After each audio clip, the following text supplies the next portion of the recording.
Textile industry का संपूर्ण ज्ञान जिस भी आदमी को थोड़ी बहुत भी सीखने की ललक होती है, भूख होती है, इस वीडियो में उसको स्वाद आ जाएगा। ये वीडियो में ना मेरे को भी बड़ा मजा आया है एक्चुअली। हाँ, ये एमबीए कराने वालों को टेक्सटाइल इंडस्ट्री की वो फॉर्मूला फ्रेमवर्क दूंगा। ये आपने कहीं एक जगह पे वो 10 स्ट्रैटेजी इकट्ठी नहीं सुनी होगी। नमस्कार, विवेक बिंद्रा बोल रहा हूं, फाउंडर एंड सीईओ बड़ा बिजनेस.com। बहुत दुखी रहते थे लोग टेक्सटाइल इंडस्ट्री को लेकर। बहुत लोगों ने बोला कमेंट बॉक्स में टेक्सटाइल में वीडियो बनाओ, टेक्सटाइल में वीडियो बनाओ। वापस आ चुका हूं, आज टेक्सटाइल इंडस्ट्री की पूरी बात करूंगा। आज मैं आपको रिटेलर से लेकर मैन्युफैक्चरर तक गेम चेंज करेंगे। पीछे मैंने कोई अच्छे वीडियो दिए हैं, वो जरूर साथ में चेक कर लेना। एक मैंने क्रेडिट का वीडियो दिया आपको, जिसमें मैंने बताया कि कर्जे से कर्जा कैसे मिल सकता है, आपको पैसा कैसे मिल सकता है अगर आपका सिविल स्कोर ठीक नहीं है तो भी, और बाकी टाइम मैनेजमेंट की कुछ टेक्निक्स, और यूट्यूबर के ऊपर शेयर मार्केट पे कुछ वीडियो डाले थे मैंने। समस्याओं का समाधान, घटेगा बिजनेस में नुकसान, बढ़ाओ कस्टमर रिटेंशन, खत्म हो जाएगा कंपटीशन। ये ज्ञान बढ़ा देगा आपका नाम, कैसे बेचे सामान कस्टमर केवल याद रखेगा आप ही का नाम। टेक्सटाइल इंडस्ट्री की एमबीए करने वाले हम। रिटेल, कपड़ों का रिटेल, कपड़ों का व्यापारी, ये जो है ना एक कस्टमर का बिजनेस होता है। इसमें आपको दुकान के अंदर, शोरूम में कुछ एंटरटेनमेंट, एक्साइटमेंट रखनी चाहिए, तभी कस्टमर आता है। वैसे तो रिटेलर बहुत सारे हैं, लाखों रिटेलर है हमारे देश में, इतना कंपटीशन है, इतनी स्कीम, इतने डिस्काउंट, तो रिटेलर अलग से कैसे निकल के आए? कपड़ों का व्यापारी क्या करेगा? इस इंडस्ट्री में होता क्या है? इसमें कौन छाता है? करोड़ों रुपया कैसे कमाया जा सकता है? सुनना मेरी बात को। अगर इसके अंदर जैसे खाने की इंडस्ट्री होती है ना, फूड, उसको पहले देख के खाते हैं, आंखों से खाते हैं, फिर जबान से खाते हैं। कपड़ों में भी ऐसी होता है। कपड़ों में भी ऐसी होता है, पहले आप कपड़ों को देख करके पहनते हो मन से, उसके बाद एक्चुअली पहनते हो। तो शोरूम आपका ऐसा होना चाहिए, कपड़े ऐसे होने चाहिए, देखने में अच्छे लगे। बड़ी ल्यूक्रेटिव इंडस्ट्री है। 10 लाख रिटेलर है आज हमारे देश के अंदर कपड़ों के, और ब्रेक इवन पॉइंट इसका बहुत इजी है, आसानी से अचीव हो सकता है। अगर 50% एफिशिएंसी पे भी करें तो ब्रेक इवन तुरंत मिल जाता है आपको इसमें। छोटा रिटेलर भी इसमें लॉस नहीं करता, लेकिन अगर ठीक से चलाए तो। आपका रोटी कपड़ा मकान नेसेसिटी है, रिसेशन प्रूफ बिजनेस है। थोड़ा सा भी अगर आपने चेंज होते हुए फैशन को रिस्पॉन्ड कर लिया, छा जाओगे। 10 स्ट्रैटेजी दे रहा हूं। पहला, रिटेल के अंदर सेल्स नहीं होती है। कपड़ों के शोरूम में भी सेल्स नहीं है, परचेज सेल्स है। क्या मतलब हुआ इसका? इसमें ना सारा गेम परचेज में है। परचेज, आपको क्या ब्रांड लेना है, क्या डिजाइन लेना है, कौन सी सीजन में चलेगा, किस प्राइस का चलेगा, गेम सारा परचेज में है। जितने भी मैंने कपड़ों के शोरूम देखे हैं, वहां सारी गड़बड़ तभी होती है जब उनके पास गलत माल पड़ा होता है। रिटेलर को एग्जीबिशन जाना चाहिए, एग्जीबिशन में जाकर के स्टडी करना चाहिए मार्केट क्या ले रही है। ऐसा नहीं कि आपको जो आकर के स्कीम दे गया है, जो आपको आके मिठाई का डब्बा देगा, भैया ये कपड़े ले लो हमारे, बहुत बढ़िया, ऐसे बहुत सारे एजेंट्स आएंगे बीच में, वहीं सारा गेम खराब होता है। परचेज सीख लो पहले क्या होता है, परचेज करते कैसे, फैशन और रेलेवेंसी के हिसाब से, पब्लिक डिमांड, ट्रेंड्स और रेलेवेंट स्टॉक के हिसाब से हमारे को लेना है। परचेज लाइफलाइन है, बाय राइट सेल राइट। सही खरीदा आसानी से अपने आप बिक जाता है। प्रॉब्लम क्या हो जाती है, मेन मुद्दा क्या है धंधे के अंदर, जब आप गलत माल लेके रख लेते हो तो इन्वेंट्री बढ़ जाती है, माल पुराना होता है, कपड़ा पुराना होते ही फैशन बदलते ही बिकना बंद हो जाता है। जब बिकना बंद हुआ तो गेम ओवर हो जाता है, क्योंकि रॉन्ग बाइक आपने, आपका अनसोल्ड स्टॉक मतलब आपका कैश फंस गया है। इतने दिन से कपड़े पड़े हुए हैं, मक्खी मार रहे हो आप, बिक नहीं रहे हैं, कैश आपका फंस गया है। ब्रांड जल्दी बिकते हैं, फटाफट बिकते हैं, स्कीम के चक्कर में मत आना। डेड स्टॉक हो रहा है तो तुरंत निकाल दो उसको।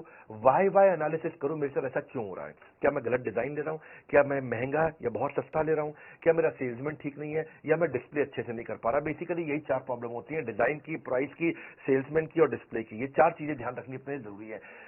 बैड स्टॉक मत खरीदो, good stock, very good stock लेना। बैड स्टॉक मतलब जो बिकता नहीं, गुड स्टॉक मतलब जो बिक जाता है, डिमांड है, लेकिन वेरी गुड स्टॉक फट फट फट फट बिकता है। अब इसका मतलब क्या हुआ, 80-20 फॉर्मूला। फिर समझो, रिटेल के धंधे में आपकी सेल्स अच्छी नहीं करनी है, परचेज अच्छी करनी है। माल वही रखो, जो माल 80% बिकता है, ये केवल 20% तरह का माल होता है जो 80% बिक जाता है, और वही वाला 20% तरह का माल, उसको 80% भर लो अपने पास में। 80% ऑफ दैट 20% जो आपको 80% ग्रोथ देगा। ये है मेन मुद्दा इसके अंदर। इसको बोलते हैं एबीसी एनालिसिस या एफएसएन analysis, fast moving, slow moving, non moving. जो जल्दी बिकता है उससे शोरूम भर दो, जो धीरे बिकता है उसको केवल 15-20% रखो, और जो नहीं बिकता है उसको 2-5% से ज्यादा कभी मत रखो। यही है मेन सारा का सारा गेम। परचेज जो है ना, माल को जमा करना। परचेज मतलब जमा, दुकान में सामान लाते हो, परचेज मतलब जमा, सेल्स मतलब मजा। जमा मजा, जितना बढ़िया सेल्स करोगे उतना मजा आएगा आपको।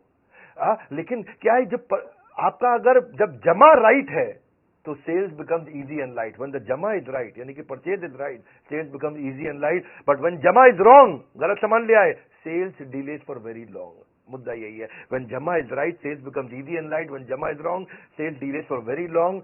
अगर आपने ईबीओ खोला है वहां तो आसान है, एक्सक्लूसिव ब्रांड आउटलेट बोलते हैं, मतलब एक कंपनी का शोरूम खोल लिया, वहां तो आसान है, वहां तो कोई कंफ्यूजन ही नहीं है। जो बड़ा ब्रांड है वो खुद ही मर्चेंडाइज ढूंढने में आपको मदद करता है, वही आपको कौन सा माल लेना है, कितना माल लेना है, इस मार्केट में क्या चलेगा, मार्केट इंटेलिजेंस देता है, प्रोडक्ट मार्केट फिट आपको बना के दे देगा। हाँ, तो वहां पे आपके लिए, क्योंकि अगर अच्छी सेल हो रही है तो आपके ब्रांड पे भी इंपैक्ट करेगा, तो वो खुद ही कंपनी करके दे देती है। लेकिन अगर आपका ईबीओ नहीं है, मल्टी ब्रांड आउटलेट है, तो आपको परचेज समझदारी से करनी है। दूसरा, स्टॉक आउट इज पॉइजन। देखो, जो माल ज्यादा बिकता है ना, वो अगर स्टॉक आउट मतलब क्या होता है कि भाई सामान खत्म हो गया है, बिकने वाला माल वो खत्म हो गया है। देखो, अगर कुछ स्टॉक फालतू रखा है ना, उसका जो नुकसान है आप कैलकुलेट कर सकते हो कि भाई मेरा 50,000 रुपए का माल फालतू पड़ा है और वो बिक नहीं रहा, मतलब 50,000 रुपए फंसा हुआ है। लेकिन जो माल बिकता है वो नहीं है, तो कितने सारे कस्टमर वो ले जाते जो लेके नहीं गए, वो आपको पता भी नहीं चलने वाला। तो जो स्टॉक आउट यानी कि माल ना होना, यानी कि जो बिकने वाला माल है वो ना होना, ये आपके धंधे के लिए जहर है। अगर आपके पास स्टॉक कम पड़ा है, अंडर स्टॉक है या गलत स्टॉक है, इसका कारण तो या तो लैक ऑफ फंड, आपके पैसे की कमी है, वर्किंग कैपिटल मैनेज नहीं करना आ रहा है, या माल अगर जल्दी बिक के खत्म हो गया है, इसका मतलब आपको पता ही नहीं कि पुअर डिमांड फोरकास्टिंग है, आपको आइडिया नहीं है आपके पास क्या बिकता है। या फिर खत्म हो गया इसलिए खत्म हो गया क्योंकि पीछे से आपको सही सप्लायर नहीं है, वो सप्लायर डिले कर रहा है इसलिए, या आपको इन्वेंट्री ऑटोमेशन नहीं आता। आप बात को समझे कि डिमांड होते हुए भी माल को ना बेच पाना, ये बहुत बड़ा ब्लंडर है। हाँ, कस्टमर भी चला जाएगा, आपकी इमेज भी चली जाएगी और दूसरे के पास चला जाएगा।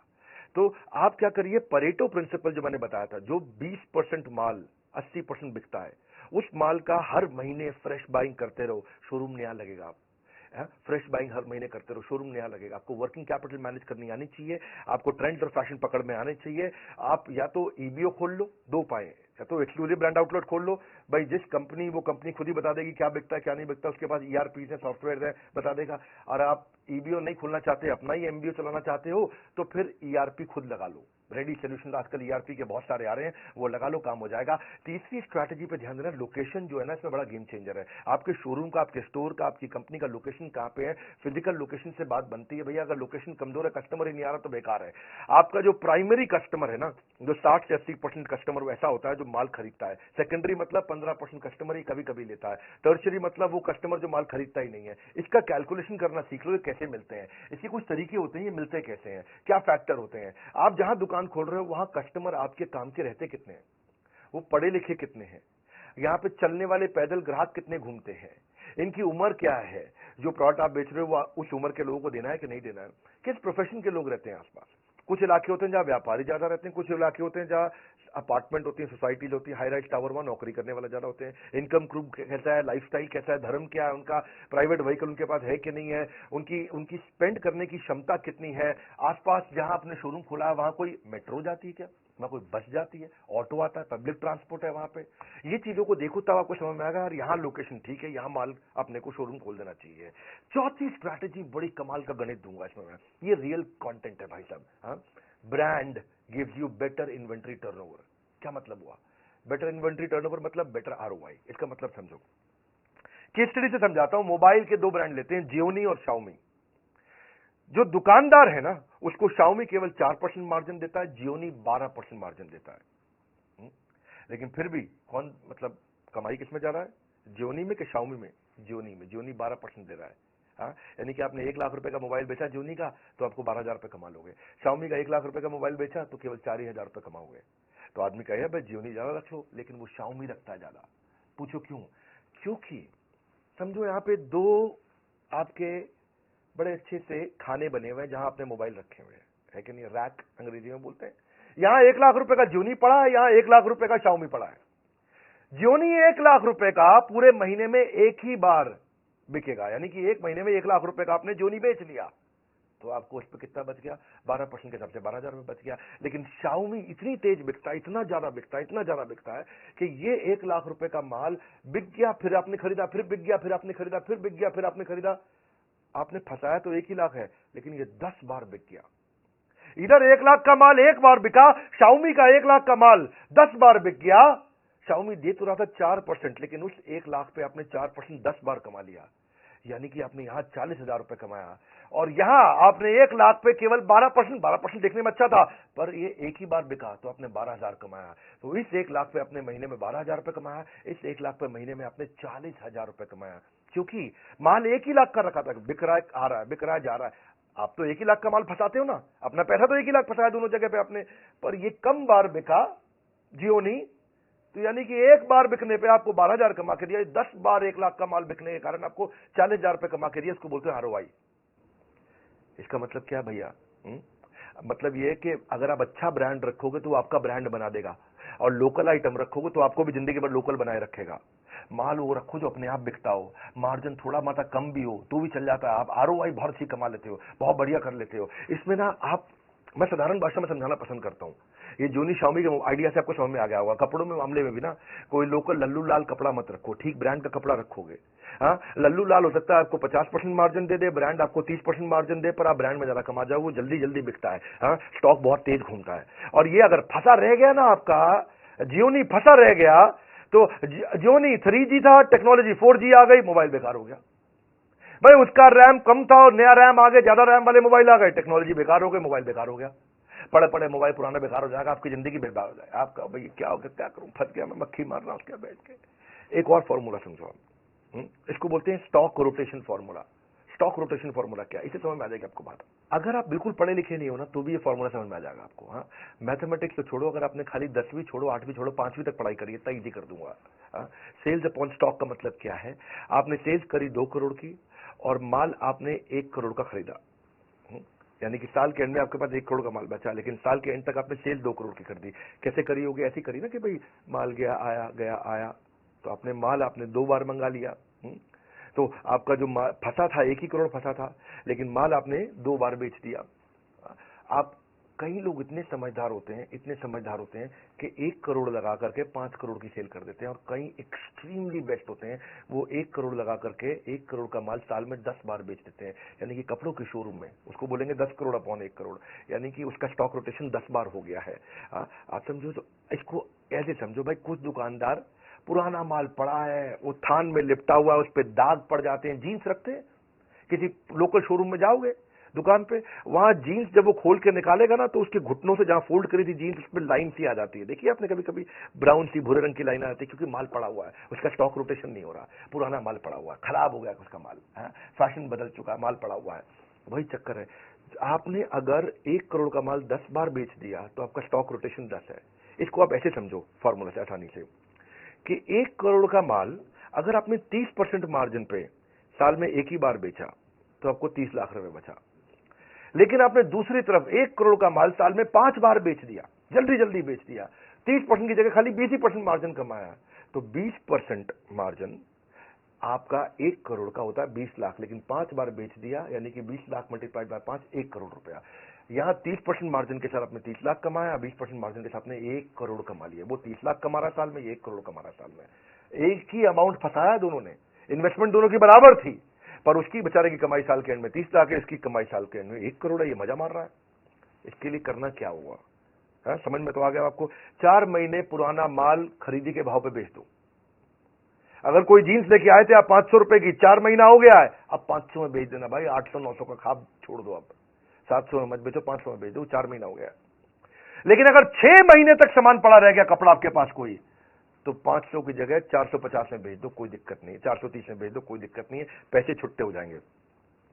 आपके पास 50,000 रुपए का माल फंसा पड़ा है ना, 50,000 का माल 40,000 रुपए निकाल दो, 40,000 रुपए हाथ में तो आएंगे। जब 40,000 हाथ में आएंगे तो नया माल लेके आओ, बहुत तेज बिकेगा, कमा के भी देगा। जब जगह खाली होगी, नया माल आएगा, नया माल जल्दी बिकेगा, जो शॉप है वो शोरूम लगने लग जाएगा अपने आप। कस्टमर के हिसाब से खरीदो भैया। कई लोग आएंगे आपको स्कीम देंगे, अरे भाई साहब 3 जीन्स ले लो, साथ में 3 जीन्स फ्री दे रहा हूं, वो स्कीम है। हो सकता है कस्टमर ना ले रहा, वो कस्टमर वही लेगा जो कस्टमर को पसंद आता है। कस्टमर के हिसाब से माल खरीदो, स्कीम के हिसाब से नहीं कि जो डिस्ट्रीब्यूटर डीलर आके आपको स्कीम दे जाता है। तो आपके लिए देखो, एक चीज और अच्छी बताता हूं, आपको आरओआई अच्छा निकालना है ना, टेलर रख लो अपने पास। टेलर के साथ बहुत कमाई होती है भैया। शोरूम खोलना मुश्किल है, टेलर रखना आसान है। पर क्या, शोरूम तो आप खोल लेते हो, उसके बाद टेलर के खर्चे आपको चुभने लग जाते हैं। आप क्या है कि आप $1 खर्च कर देते हो, 1 पेनी में दिक्कत आती है, 2,000 का नोट खर्च कर देते हो, 2 रुपए खर्च करने में दिक्कत आती है। टेलर रखो। देखो रेस्टोरेंट वही चलता है जहां शेफ अच्छा हो, इसी तरह कपड़ों का शोरूम वही अच्छा चलता है जहां टेलर अच्छा हो। शेफ लाना मुश्किल नहीं है, रेस्टोरेंट खोलना मुश्किल है। आप अगर रेस्टोरेंट, ये बड़ा इंपॉर्टेंट है चीज को समझना कि टेलर छोटी छोटी चीजें आपके लिए अच्छी इतनी तेज कर सकता है सर्विस के मामले में कि आपका कस्टमर वापस आता है लौट करके। मैं ना इस रिटेल इंडस्ट्री के अंदर, इसके अंदर ये जो हमारी टेक्सटाइल इंडस्ट्री है, इसमें सियाराम एक अच्छा ब्रांड है। उसके जो ओनर है, चेयरमैन है मिस्टर रमेश पोदार, हमारी बड़ी मित्रता है उनसे, बड़ा प्रेम है, बहुत बहुत वार्म और कॉर्डियल रिलेशनशिप है मेरा। तो मैं सोचा कि टेक्सटाइल की बात कर रहा हूं, तो मैंने रमेश जी को फोन लगाया। मैं कहा नमस्कार रमेश जी, कैसे हैं? वो नमस्कार बिंद्रा जी, बहुत अच्छे हैं, बड़ा उनसे प्यार है। वो मेरे को उन्होंने कुछ कपड़े भी गिफ्ट किए अपने, बोले मैं सियाराम के सूट पहनूंगा बिंद्रा जी, ये भी मैं सियाराम का सूट पहना हुआ है। तो मैंने जब उनसे बात किया, मैं कहा उनसे भी थोड़ा सा ये समझता हूं, तो मैं उनकी भी स्ट्रैटेजी बताता हूं। ये 1978 की कंपनी है भैया, सियाराम, जे हेम्स्टेड, कैडनी, ऑक्समबर्ग भी बड़ा ब्रांड, सब इन्हीं की 80 मिलियन मीटर जो है ना बनाते हैं कि 40,000 आउटलेट पे माल बेच रहे हैं। 100 करोड़ तो उन्होंने 1991 में पहला कर लिया। देसी ब्रांड लेकिन इंटरनेशनल अपील है इनका। ये रिलेशन इनके साथ ऐसा है कि इन्होंने देखा कि डॉक्टर विवेक बिंद्रा बड़े वर्ल्ड रिकॉर्ड बना रहे हैं, तो इन्होंने भी रिटेलर्स के लिए एक इवेंट किया था और उसमें इन्होंने गिनीज वर्ल्ड रिकॉर्ड बनाया था। मुझे बोले कि आपसे इंस्पायर हुए, आपके देखा देखी हमने भी वर्ल्ड रिकॉर्ड बनाया। तो सियाराम के रमेश पोदार जी से एक और स्ट्रैटेजी मुझे समझ में आई, space utilization is revenue maximization. कई बार लोग शोरूम खोल लेते हैं। अब एक भाई थे हैदराबाद के, और उनका जो शोरूम था, उनका जो स्टोर था, वो 6,000 स्क्वायर फीट का था, 3,000 स्क्वायर फीट ग्राउंड फ्लोर पे, 3,000 स्क्वायर फीट फर्स्ट फ्लोर पे। तो ग्राउंड फ्लोर पे उन्होंने बना रखा शोरूम, बहुत बढ़िया, चकाचक, लाइट, बहुत सुंदर, मतलब अंदर घुसो तो देख के बड़ा हो मजा आ जाता। और ऊपर उन्होंने बना दिया गोडाउन। तो रमेश भाई वहां गए, उनसे मिले, उन्हीं का रिटेलर था। तो रमेश भाई बोले, अब सियाराम के चेयरमैन है तो सामने वाला बात सुनता भी है उनकी। बोले यार तुम गलती कर रहे हो, प्राइम लोकेशन पे, हैदराबाद की सबसे महंगी रोड पे तुम्हारा ये शोरूम है, और फर्स्ट फ्लोर को तुमने बना रखा है गोडाउन। गोडाउन सस्ती जमीन पे बनाओ, तो ग्राउंड फ्लोर पे भी शोरूम कर दो, फर्स्ट फ्लोर पे भी शोरूम कर दो, स्पेस को यूटिलाइज करो। स्पेस यूटिलाइज होगा, रेवेन्यू मैक्सिमाइज होगा। वो भाई मान गया उनकी बात। वही आदमी जो नीचे ग्राउंड फ्लोर पे 8 करोड़ का टर्नओवर कर रहा था, ऊपर फर्स्ट फ्लोर खोलते ही वो 12 करोड़ पे आ गया, फिर 15 करोड़ पे आ गया। उन्होंने बहुत धन्यवाद किया, क्योंकि जब गोडाउन बनाना था वो सस्ती जगह बनाया, खर्चा उसका बहुत कम हो गया। वरना अगर ऊपर फर्स्ट फ्लोर जो इतनी प्रीमियम लोकेशन थी, उससे फट फट फट फट तेज कमाया उन्होंने। तो स्पेस यूटिलाइजेशन जब करोगे तो उसमें देखो मैनेक्विन अच्छे से डालो, ट्रायल रूम बनाओ, शीशे लगाओ, डिस्प्ले शेल्फ अच्छे लगाओ, डिस्प्ले काउंटर बढ़ाओ। जितना अच्छे से स्पेस को यूटिलाइज करेंगे ना, उतना रेवेन्यू मैक्सिमाइज होता है आपका। अगला है छठा स्ट्रैटेजी, इफेक्टिव ट्रेनिंग, मतलब हायर कन्वर्जन। आपने शोरूम बनाया, आपके शोरूम पे आपने कितने सालों की मेहनत करी है ना, कितना पैसा लगा दिया आपने वहां पे, कितना कुछ कर दिया आपने, इतनी ब्रांडिंग मार्केटिंग कर दी उसकी, आज उसकी इतनी इज्जत हो गई कि रोज 100 कस्टमर आ रहे हैं वहां पे। अगर रोज 100 कस्टमर आ रहे हैं और आपका सेल्समैन इतना कमजोर है कि 100 में से खाली 20 को माल बेच पाता है, 100 में से वो 20 को माल बेच पाता है, क्योंकि उसकी ट्रेनिंग अच्छी नहीं हुई। अगर उसकी ट्रेनिंग अच्छी कर दें, वो 100 में से 40 को माल बेच दे, तो आपका टर्नओवर एकदम डबल हो जाएगा। हाँ, कस्टमर लाने पे आप खर्चा कर चुके हो पर उसकी ट्रेनिंग नहीं करी आपने। ये छोटे छोटे खर्चे होते हैं। प्रोफेशनलिज्म बढ़ाइए। हाँ, प्रोफेशनल्स को लाइए, उनको उतना प्रेम दीजिए कि वो फैमिली हो जाए, फैमिली को लाइए, उनको उतना ट्रेनिंग दीजिए कि वो प्रोफेशनल हो जाए। दो बातें हैं कि आप जब किसी इंप्लॉय को हायर करते हो, उसको इतना प्रेम दो प्रोफेशनल आदमी को कि वो फैमिली जैसा हो जाए, और खुद के जो परिवार वाले हैं उनको इतना ट्रेनिंग दे दो कि वो प्रोफेशनल्स की तरह काम करना शुरू कर दें। मजा आएगा। उसके बाद ट्रेनिंग का कल्चर बना दो। यंगस्टर्स को बहुत दिक्कत आती है, उनके लिए बड़ा आसान हो जाएगा। डेटा ड्रिवन अप्रोच रखो, मेजरेबल गोल रखो, नहीं तो एवरीथिंग गोल गोल हो जाएगा। अगर मेजरेबल गोल नहीं होगा तो एवरीथिंग गोल गोल। गोल गोल चाहिए या बड़ा जबरदस्त वाला गोल चाहिए। अपने मैनेजर को, स्टोर कीपर को, सेल्समैन को, कस्टमर सर्विस एग्जीक्यूटिव को, शॉप फ्लोर में सबको बढ़िया ट्रेनिंग दो। इसको सारे रिटेलर्स के आप बता देना, जितने भी भैया अपने टेक्सटाइल वाले हैं। गेम चेंजर वीडियो में कुछ ऐसे फॉर्मूला दूंगा आपको मैं। तो सेल्समैन ना बड़ा इंपॉर्टेंट टच पॉइंट होता है। 10 में से 2 कस्टमर को माल बेच पा रहा था, वो 10 में से 4 को बेचना शुरू हो गया। अच्छी ट्रेनिंग दे दी आपने तो टर्नओवर डबल हो गया आपका।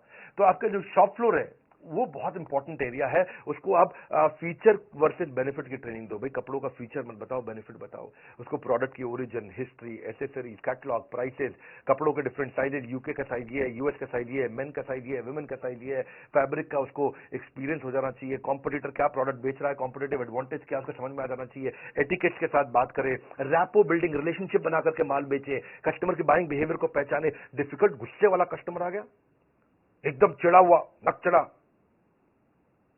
ऐसे वाला भी होते हैं ना कहीं, हाँ, उसके साथ भी बड़ा कैसे वो डील करे, उसको कैसे समझाए और कैसे फॉलो अप करे, रेफरल कैसे ले, सेल्स को क्वालिफाई करे, प्रोफेशनल एथिक्स और एटिकेट उसको समझ में आ जाए, क्रॉस सेल अपसेल कर सके, है कि नहीं है। क्रॉस सेल अपसेल क्या होता है कि वो अगर कोट खरीदने आया तो अंदर के लिए शर्ट भी बेच दी साथ में, हाँ?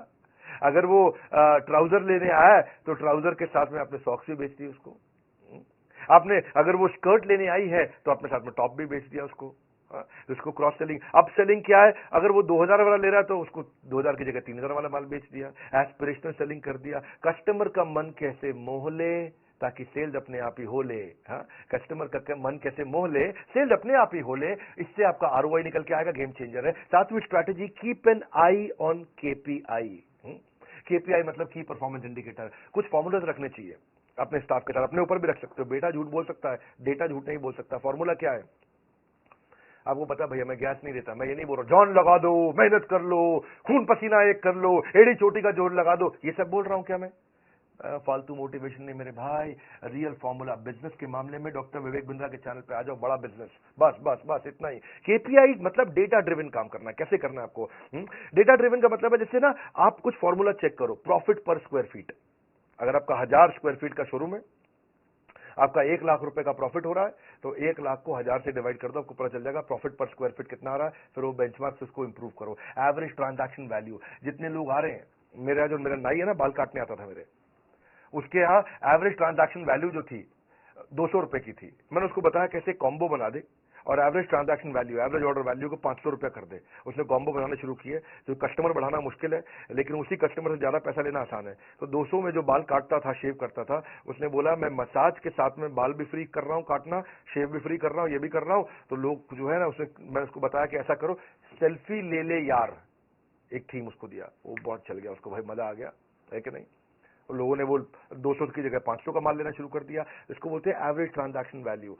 ऐसे ही आप लीड कन्वर्जन, कि भाई जितना कस्टमर आ रहा है कितने को बेच पा रहा है, पिछले महीने से ज्यादा रेवेन्यू करके देखा, ये भी केपीआई हो गया, की performance indicator. Upsell cross sell कितना कर रहा है। एवरेज सेल्स साइकिल टाइम, मतलब ये कस्टमर को कितनी देर में बेचता है। कई सेल्समैन होते हैं और उसके पास कस्टमर आया 15 मिनट में बेच देते हैं। कई सेल्समैन होते हैं उसके पास कस्टमर आया 1 घंटा सब खोल के बैठ जाता है, ये भी देख लो, ये भी देख लो, ये भी देख लो। कस्टमर कंफ्यूज, गोल चक्कर होता रहता है। साइड में अमेजोन खोलता है और वो अपनी मम्मी को बोले मम्मी यहाँ से ले लेंगे, माल भी नहीं बिकता, है कि नहीं है। और बिकता भी तो 1.5 घंटे बाद जाके बिकता है। इसको क्या बोलते हैं, एवरेज हैंडलिंग टाइम, AHT। तो ये भी देखो कौन एम्प्लॉय ज्यादा टाइम लगा रहा है। Average profit margin on sales, कौन डिस्काउंट ज्यादा दे देता है, पूरे मार्जिन पे बेच रहा है कि नहीं बेच रहा। ये सेल्स पर रिप्रेजेंटेटिव, अगर आपकी 1 लाख की सेल हुई है और आपने पास 10 आपके पास एम्प्लॉय है, सेल्समैन है, तो मतलब ऑन एन एवरेज एक आदमी 10,000 रुपए की सेल करता है। तो जो 10,000 से ज्यादा की करता है उसकी ताली बजा दो, जो 10,000 से कम की करता है उसकी ट्रेनिंग कर दो। ये कुछ बढ़िया बढ़िया केपीआई होते हैं। सेल्स पर एम्प्लॉय निकाल लो, एम्प्लॉय टू कस्टमर रेशियो निकाल लो, कि भाई आपने इससे ये बड़ा फायदा है एम्प्लॉय टू कस्टमर रेशियो, कि अगर आपके पास रोज 1000 कस्टमर आ रहे हैं और 10 सेल्समैन हैं, तो आपने निकाल लिया भैया कि मैं 100 कस्टमर पे एक सेल्समैन दिन भर में लगाता हूं। जब फेस्टिवल का टाइम आता है 1000 कस्टमर की जगह 3000 कस्टमर हो जाते हैं, तो आपको पता चल जाएगा कि भाई मुझे 1 महीने के लिए 10 की जगह 30 आदमी करने पड़ेंगे, क्योंकि आपका एम्प्लॉय टू कस्टमर रेशियो निकल गया। हाँ, कस्टमर कितने दिन तक आपके साथ ट्रांजैक्शन करता है, क्योंकि कस्टमर रिपीट कस्टमर बन रहा है कि नहीं, लॉयल कस्टमर बन रहा है कि नहीं, प्रमोटर एडवोकेट बन रहा है कि नहीं बन रहा। क्योंकि ये भी बड़ा इंपॉर्टेंट फॉर्मूला है। रिटेंशन रेट, कितना कस्टमर रिटेन हो रहा है। रेफरल रेट, कितना कस्टमर आया और कितने को नए साथ में लेकर के आया, रेफरल किया उसने। क्योंकि केपीआई जब आप कर देते हो तो इससे आप एम्प्लॉइज को अकाउंटेबल कर लेते हो। एम्प्लॉइज अपने आप काम करते हैं, आपकी प्रेजेंस के बिना काम करते हैं। आप जो है वृंदावन में बैठ करके कीर्तन कर रहे हो, भगवान का जप कर रहे हो, या दुबई के बीच पे लेमिनेट पी रहे हो, पीछे से धंधा अपने आप चल रहा है, क्योंकि आपने फॉर्मूला लगा के सबको मेजर करना शुरू कर दिया। लोग ऑर्गेनाइजेशन की प्रायोरिटीज को समझ जाते हैं, आपके एम्प्लॉय रिस्पॉन्सिबल होते हैं, बड़ी क्लैरिटी मिल जाती है उनको, इंडिविजुअल परफॉर्मेंस अच्छी होने लग जाती है। ये केपीआई था। 8वीं स्ट्रैटेजी है फिजिटल। फिजिटल मतलब अब फिजिकल शोरूम के साथ डिजिटल भी जाओ। बाइंग बिहेवियर बदल रहा है, इंफॉर्मेशन एज है, सब कुछ इंटरनेट पे दिख रहा है, सब कुछ इंटरनेट पे चल रहा है। पहले लोग टच फील करते थे, अब इंटरनेट से खरीद लेते हैं। तो आप डिजिटल भी हो जाओ साथ साथ। डिजिटल होने में घबराने की कोई जरूरत नहीं है, एक्सटेंशन है फिजिकल स्टोर का। आपको पूरे देश में जाने की जरूरत नहीं, आप डिजिटल तुरंत फटाफट पहुंच जाते हो। आप होम डिलीवरी दे सकते हो, सर्विस का एक्सटेंशन है वो। हमारे ना बड़े सारे कोर्सेज हैं कि फिजिकल बिजनेस को डिजिटल बनाने के लिए, WhatsApp marketing, digital marketing, Facebook marketing, e commerce marketing, email marketing. बस आपने ये सब सीख लिया, व्हाट्सएप मार्केटिंग आपने सीख लिया, तो आप कस्टमर को प्रोडक्ट भी भेज दोगे, उसको प्राइस भी बता दोगे, उससे परचेज भी करा लोगे, उससे पेमेंट भी करा लोगे और अपना प्रॉफिट भी कमा लोगे। बड़ा आसान है, तो वो मुश्किल नहीं है। आपके प्रोडक्ट में आएगी विजिबिलिटी, जैसे प्रोडक्ट की डिजिटल बढ़ेगी विजिबिलिटी, आपके धंधे में आ जाएगी स्केलेबिलिटी। आसान है ये। आप अपना गूगल पे, फेसबुक पे, सोशल मीडिया पे, आप आजकल गूगल की लिस्टिंग, बिजनेस लिस्टिंग बहुत होती है कि नाम, एड्रेस, फोन नंबर डाला, अपना विजुअल कंटेंट सारा डाल दिया, भाई मेरे पास ये कपड़े हैं, आपको रिव्यू लेने शुरू कर दिए, एकदम बात बनेगी। आपका लोगो वो डाल दो, वहां पे सब काम हो जाएगा, कस्टमर रिव्यू देने लग जाता है आपको।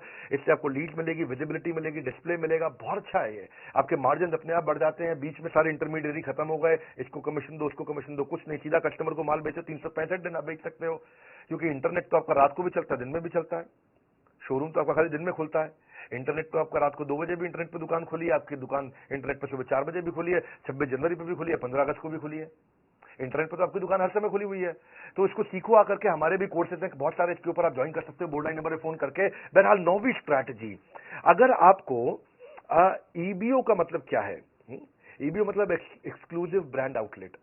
इसमें आपकी मेहनत कम है, ब्रांड की मेहनत ज्यादा है, वो सारे आपकी मदद करते हैं। मान लो आपने कोई भी ब्रांड उठा लो, अभी सीआरएम की बात कर लेते हैं, सीआरएम का ब्रांड उठा लो, उसके अपने लॉयल कस्टमर है, उसकी अपनी बहुत बड़ी विजिबिलिटी है, उसका अपना प्रूवन एक क्वालिटी और कमर्शियल वायबिलिटी है, और आपको बड़ी अच्छी प्रीमियम अपील है उसकी। ब्रांड का अपना एक विजन होता है, उसकी अपनी लॉन्ग टर्म स्ट्रैटेजी होती है, उसके अपने ग्रोथ प्लान होते हैं, उसके बाद अपने मार्केटिंग के बजट होते हैं। आप थोड़ी कर सकते हो सारे बॉलीवुड वाले को ला दो। हमने अगर सीआरएम का एग्जांपल लिया तो उन्होंने आजकल दीपिका पादुकोण के हस्बैंड को अपना ब्रांड एम्बेसडर बना रखा है, और अब वो आएगा अपना आकर के, वो तो पता ही है, रंगीन कपड़े पहनता है। तो अब आप तो नहीं, आप दीपिका पादुकोण को या उसके हस्बैंड को ला सकते हो आसानी से, कोई आप तो दुकानदार हो। तो ईबीओ भी आप ट्राई कर सकते हो, ईबीओ बड़ा अच्छा ऑप्शन है। और रणवीर सिंह नाम है उसका, मैं नाम भूल जाता हूं, मैं बॉलीवुड कम देखता हूं। तो वो जो है, आप उसको आपको तो खर्चा नहीं करना है, ब्रांड अपने आप खर्चा करता है, ब्रांड का आपको सपोर्ट मिल जाता है, ब्रांड आपको प्रॉपर्टी सिलेक्शन करा देगा, आपको रेंट नेगोशिएट करा देगा लैंडलॉर्ड से। आप अगर अच्छा ब्रांड होगा, बहुत सारे ब्रांड हैं, लुई फिलिप, फलाना ढिकाना, बहुत सारे हैं। आप उसमें से अगर मान लो हमने अभी सीआरएम की बात करी, तो आपको स्टोर भी डिजाइन करा के देंगे, स्टोर लेआउट भी कर देंगे आपका। सैकड़ों शोरूम हो चुके हैं आप सीआरएम के, और अब उनका आइडिया ये है कि अगले 1 साल के अंदर 1000 नए शोरूम खोलने वाले हैं। इनके अपने फ्रेंचाइजीज खोलते हैं ना ये, तो प्रोडक्ट की ट्रेनिंग देंगे आपको, ऑपरेशंस की हेल्प कर देंगे, फ्लो ट्रेनिंग दे देंगे, बिलिंग का सॉफ्टवेयर दे देंगे, आपको वॉक इन कैसे बढ़ाओगे, आपको लेआउट, साइनेज, हर एक चीज रेडी करके देता है। तो ईबीओ में आपकी टेंशन खत्म है, कोई नया आदमी भी चालू कर सकता है। 10वीं स्ट्रैटेजी क्या है? ईबीओ में ईजी एक्सपेंशन। अगर आपका एमबीओ है, मल्टीपल ब्रांड आउटलेट है, तो पुरानी गल्ला चला आ रहा है। दादाजी बैठते थे, दादाजी के पिताजी बैठते थे, अभी आपके पिता बैठते हैं, अभी आप खुद बैठते हैं, अपने बच्चों के लिए क्या करें? क्योंकि भैया एमबीओ को एक्सपैंड करना मुश्किल है, ईबीओ को आसान है। ईबीओ आप एक साथ 10 शोरूम चला सकते हो, एमबीओ में आपको खुद ही गल्ले में बैठना पड़ता है। तो इंसान अपने बच्चों के लिए जगह बनाता है, तो एमबीओ उसका बड़ा अच्छा एग्जाम्पल है। फ्यूचर बच्चों का आप सिक्योर कर सकते हो, क्योंकि टेक्सटाइल के जो पुराने खिलाड़ी हैं वो भी, और जो बिल्कुल नए हैं वो भी अपने बच्चों को, इसमें सूखा सूखा बिजनेस होता है ईबीओ का, एकदम सूखा सूखा बिजनेस। भाई कंपनी से ही माल आया, कंपनी की सारी स्ट्रैटेजी, कंपनी का सारा सिस्टम आया, कस्टमर भी आया, कस्टमर को पहले शोरूम के बारे में पता है, उसको पहले ब्रांड के बारे में पता है, ओ सियाराम, तो वो आएगा, सियाराम का कपड़ा खरीदेगा, चला जाए, आपको क्या टेंशन है इसमें? कईयों के पास जो कमर्शियल जगह होती है, मॉल में, कहीं पर डिस्ट्रिक्ट सेंटर में, कहीं पे कुछ लोग हैं जिनके पास काम है पर जगह नहीं है, तो वो जगह लेके काम कर ले, और कुछ लोग जिनके पास जगह है पर कोई काम नहीं है, तो उनके लिए भी अच्छा कि भाई, क्योंकि ईबीओ करना आसान है, आपको ट्रेड का आदमी होने की जरूरत नहीं है, कोई भी आदमी कर सकता है। मैं देखो, आपको ना ईबीओ में बिना बिजनेस के बैकग्राउंड के भी आप कर सकते हो। आप मैकडोनल्ड्स का या किसी भी खाने का, किसी का भी आप फ्रेंचाइजी की तरह ईबीओ चला सकते हो उसका। आपको राइट फॉर्मूला दे देते हैं सक्सेस का। आपको अगर सीआरएम वालों से बात करना, तो उनसे भी बात करके देखो, मेरे को क्योंकि उनका बड़ा अच्छा लगा, मैंने खुद जाकर के देखा उनका। बहरहाल ये बहुत सारे आज आपको फॉर्मूलाज मैंने दिया, आपको बहुत सारे फ्रेमवर्क दिया, आपको मैंने ये एमबीए कराई मैंने आपको टेक्सटाइल इंडस्ट्री में। आप इस वीडियो को दोबारा देखना, क्योंकि लंबा वीडियो है, इसमें बहुत काम की चीजें, नोट्स बनाए कि नहीं बनाए। और अगर आप डिस्ट्रीब्यूटर हो, तो आप मैन्युफैक्चरर हो, रिटेलर को आप भेजो वीडियो, होलसेलर को वीडियो भेजो, ये कोई भी फ्रेंचाइजी उस वीडियो को भेजो, सबको आगे बढ़ाना जरूरी है, इसलिए शेयर करना भी बहुत जरूरी है। बहुत काम का वीडियो है। और अगर आप भी बिजनेस में ग्रो करना चाहते हो, ऐसी सारी स्ट्रैटेजी सीखना चाहते हो, अपने ब्रांड को बहुत बड़ा करना चाहते हो, मेरा मोस्ट शॉर्ट आफ्टर कंटेंट आ चुका, लीडरशिप फनल। ये वो कंटेंट है जहां कोई गैस नहीं है, ये थोड़ा प्रीमियम है, इसमें खाली 300 सीट होती है। एक हम 5 स्टार, 6 स्टार, 7 स्टार होटल में करते हैं इसको, एयरपोर्ट के पास करते हैं, जहां पे हम लोग बहुत केवल 300 सीट, राइट सीधा क्वेश्चन आंसर वहीं पे टक टक टक टक टक टक, रियल कंटेंट। आपका पहले ट्रेनिंग नीड एनालिसिस कर लेते हैं, आपका पहले ही पूरा कच्चा चिट्टा पढ़ लेता हूँ, क्योंकि आपसे हम फॉर्म भरवा लेते हैं पहले, आपके बिजनेस को समझ के आता हूँ, आपके क्वेश्चंस को रेडी करके आता हूँ मैं पहले से ही। आपको real life example, case study देते हैं, एग्जीक्यूटिबल स्ट्रैटेजी देते हैं, और एक गेम चेंजिंग कोचिंग डायरी देते हैं। ये प्रीमियम कोचिंग डायरी कहीं नहीं मिलती है, ये केवल उस प्रोग्राम में मिलती है। हाँ, वीकली असाइनमेंट रहते हैं, उसके बाद कोच आपको वीकली असाइनमेंट फोन कर करके कराएगा, असाइनमेंट करो भाई साहब, आप नहीं करोगे दूसरे नंबर से करेगा फोन। असाइनमेंट क्यों नहीं किया आपने अभी तक? तो हैंड होल्डिंग सपोर्ट है, leadership funnel game changer program है, लोग कसमें खाते हैं इसकी। इसी अभी तुरंत अगला बैच आ गया है, आप फटाफट पता कर लो, सीट खत्म ना हो जाए। लीडरशिप फनल में आपको लाइफ टाइम मेंबरशिप भी हम फ्री दे रहे हैं, और इस वीडियो को सारे रिटेलर्स तक पहुंचाओ। पता नहीं फ्री कंटेंट से किसकी कितनी मदद हो जाए। बड़े गेम चेंजिंग इसमें स्ट्रैटेजीज है। हमारे साथ जुड़े रहने के लिए, इस वीडियो को शेयर करने के लिए, लीडरशिप फनल के लिए फोन करके पता लगाने के लिए आप सबका हृदय की गहराई से प्रेम पूर्वक बहुत बहुत